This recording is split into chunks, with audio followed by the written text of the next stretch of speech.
Not every legend is a myth. Some are flesh and blood. Some legends walk among us, but they aren't born, they are built. Legends are made from iron and sweat, mind and muscle, blood and vision, and victory. Legends are champions. They grow. They win. They conquer. There's a legend behind every legacy. There's a blueprint behind every legend. I'm Arnold Schwarzenegger. This is my blueprint. Arnold Schwarzenegger, 28 years old, 6'2", 240 pounds. Mr. Olympia for the past 5 years. He is preparing to defend his title this year for the last time. All Mr. Universes in the past 5 years or so come get together in one contest and to find out who's the best of all the Mr. Universes. So they created the Mr. Olympia contest, which is then the top contest, and whoever wins that is the top bodybuilder. And you are the top bodybuilder. Right, yeah. I think that everyone knows when they get into training that you're not going to go and become a champion from one day to the next. But the question is, how can they speed up the process?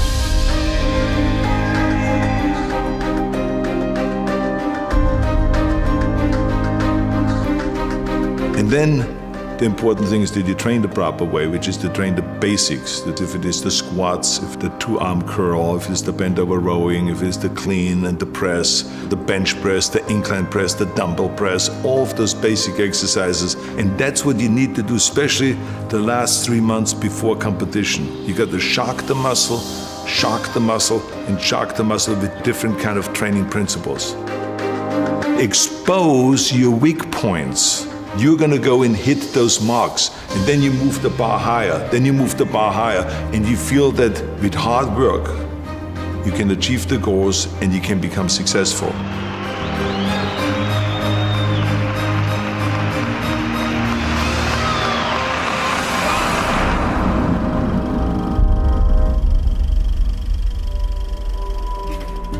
The important thing for people to recognize is that not everyone wants to be a champion.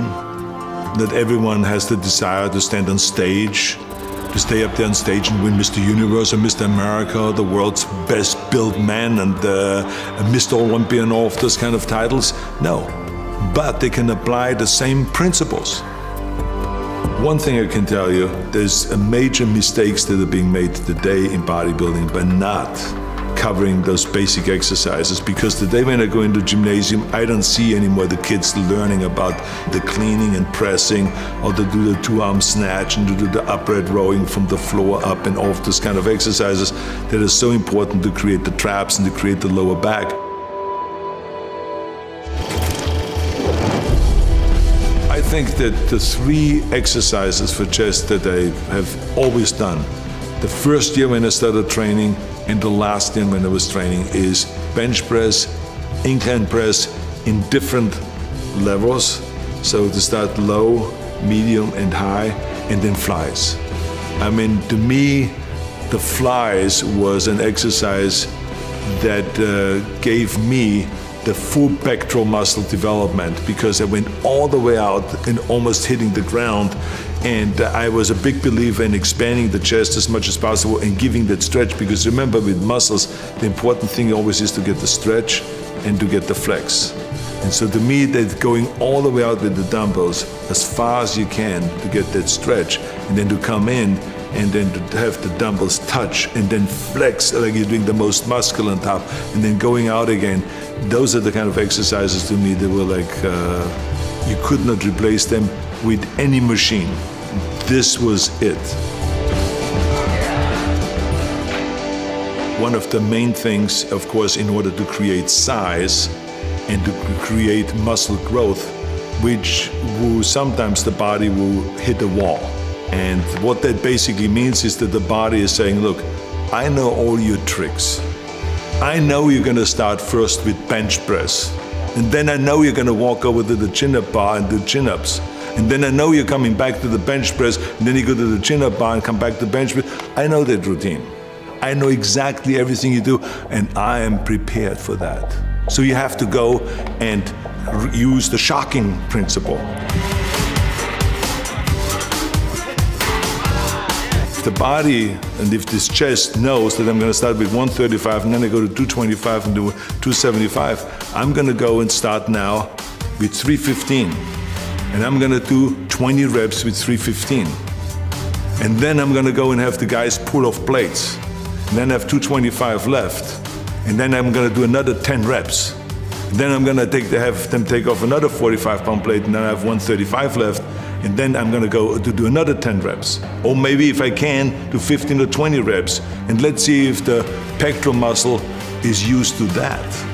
And then all of a sudden you will find that your pectoral muscle is shaking after that, and you don't know what to do because it's cramping and it is being tortured, and it is in pain because you have now shocked the muscle.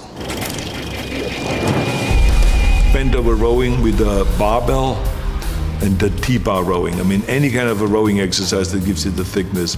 Those are the exercises I always rely to, again, from the beginning to the end.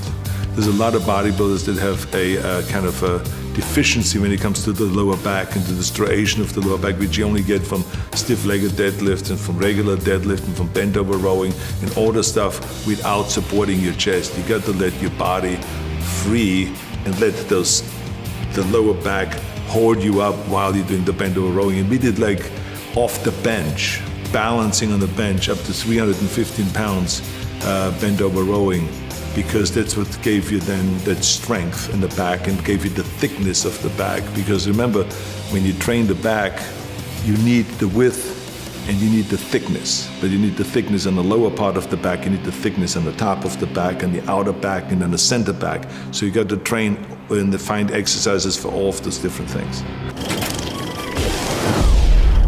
Curls, barbell curls. I was up doing reps with 275 in the barbell curl. Many times we would start out with a heavy weight, and do just one rep.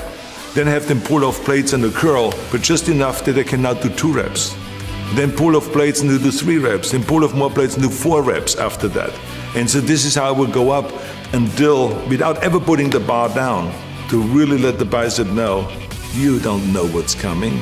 You're not gonna get used to my training method. I'm gonna have all kinds of tricks up my sleeve. But I mean, it was absolutely essential to do the barbell curl to create the thickness of the bicep, to do the dumbbell curl on an incline bench, and to do the concentration curl. Because the concentration curl isolated the biceps with heavy weights, not with light weight, but with heavy weight, but to isolate it and to really concentrate and to create that peak on the outside of the bicep that you need when you do your back shots.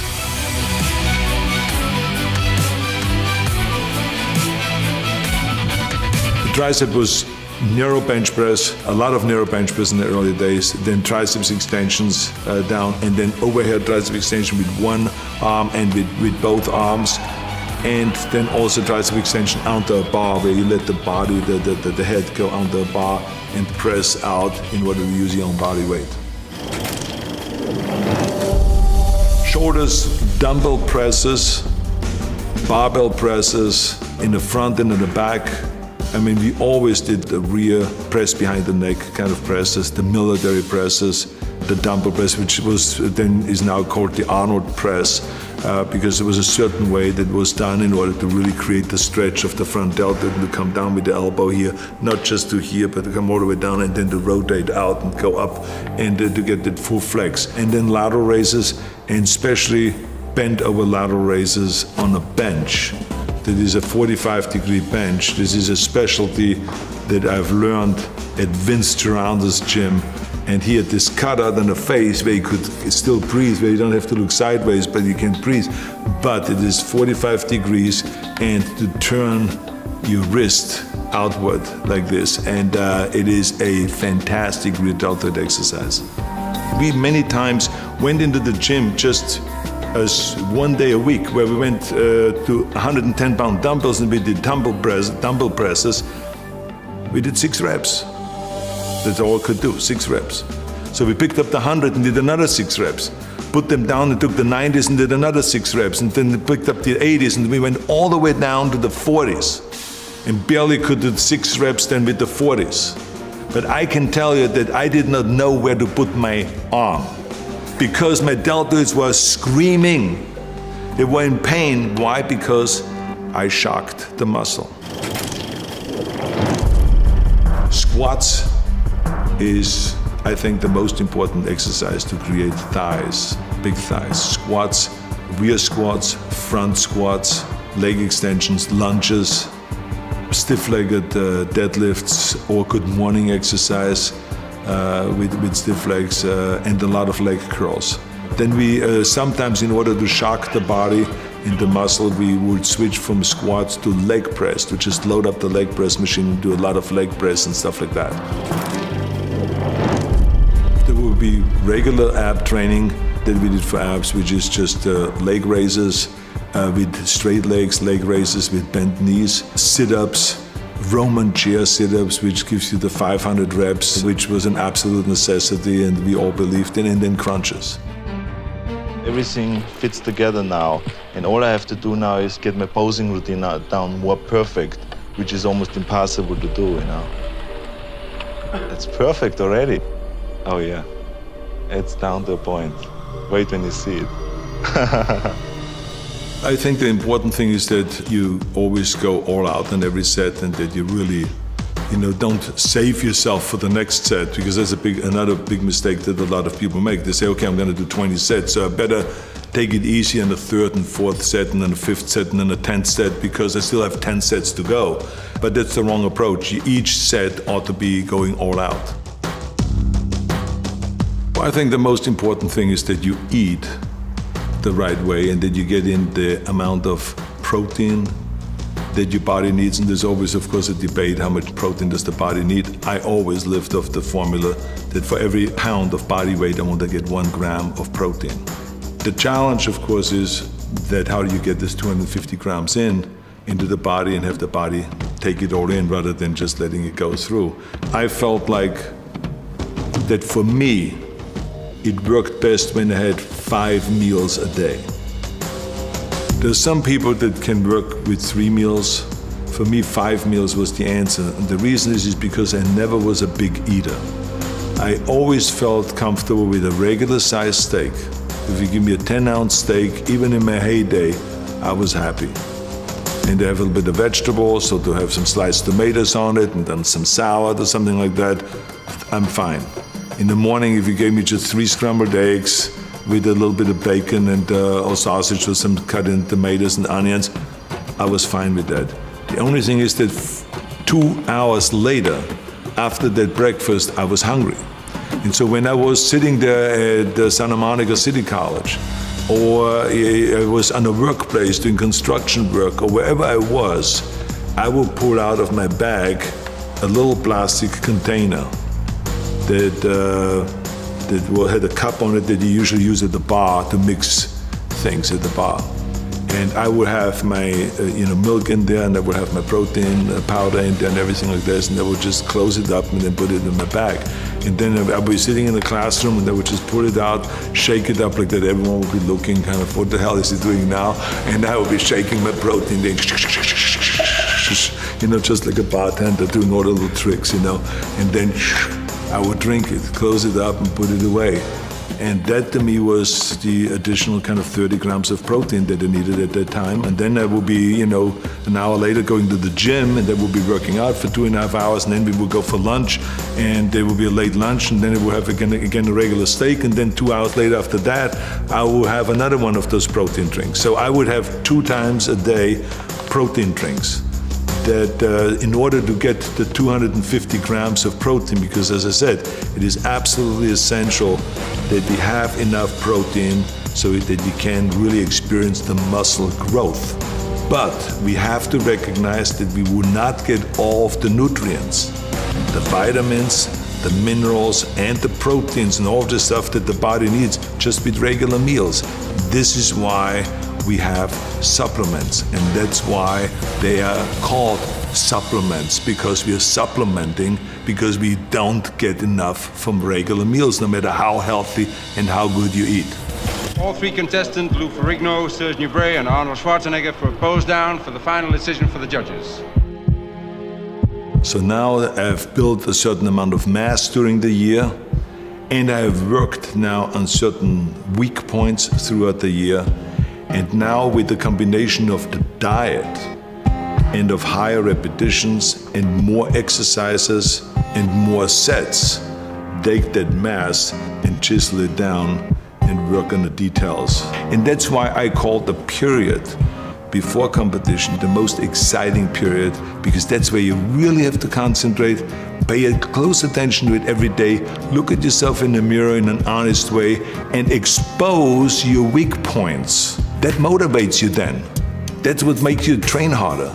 So you got to expose those weak points. But the key thing is to set little goals, to do the training every day, to eat the right way, and you're gonna go and hit those marks. Then you move the bar higher, then you move the bar higher. It is really exciting to do that, and you feel that with hard work, you can achieve the goals and you can become successful.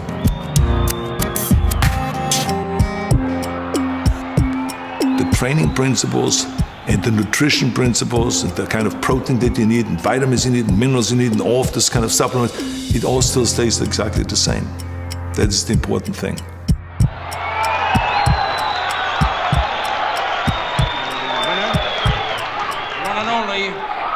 Arnold Schwarzenegger.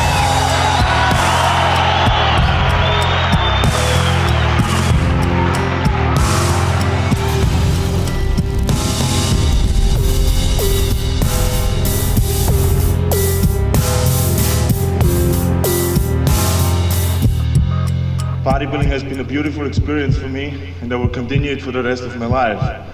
I only stopped competing, but I'm not stopping bodybuilding. It's the greatest sport. Thank you.